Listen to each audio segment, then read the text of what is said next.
बिस्मिल्लाहिर्रहमानिर्रहीम। मैं हूं हसन रज़ा बुखारी एडवोकेट और आप देख रहे हैं एक्सपोज टाइम न्यूज़ की नशरियात। हमने गुज़िश्ता दिनों और इससे पहले भी अकबर शहीद चौक सेक्टर 14 और डिस्को मोड़ के माबैन और सेक्टर 15 तक की जिन सड़कों के हवाले से ख़बर नशर की थी और गुज़िश्ता दिनों भी ये ख़बर दोबारा हमने नशर की थी। इसके बाद वक़ार मेहंदी साहब वज़ीर आला सिंध के मुशीर, PS 95 के सदर हाजी मोहम्मद जमील ज़िया, तारिक भाई, मकबूल भाई और दीगर लोगों ने उनकी मौजूदगी में इस काम का आगाज़ करवा दिया और आज अल्हम्दुलिल्लाह ये काम अपने तकमील के मराहिल तेज़ी के साथ तय कर रहा है। ये एक खुश आइंद अमल है।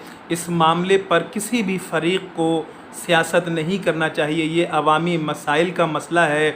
आवाम का रोज़मर्रा यहाँ सफ़र है, उनको बहुत मुश्किलात थी। इस सड़क के किनारे जो सीवरेज लाइन की लाइन डाली जा रही है, इससे आवाम को आमदो रफ्त में बहुत आसानी होगी।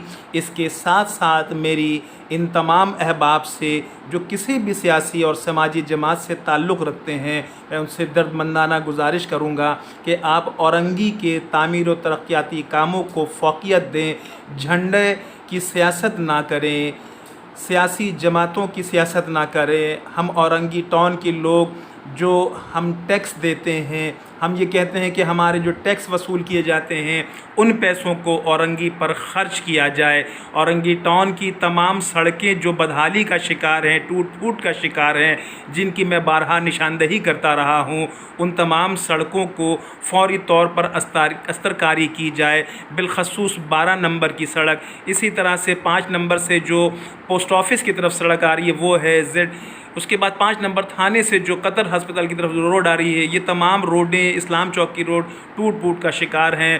तो इनको फ़ौरी मुकम्मल किया जाए।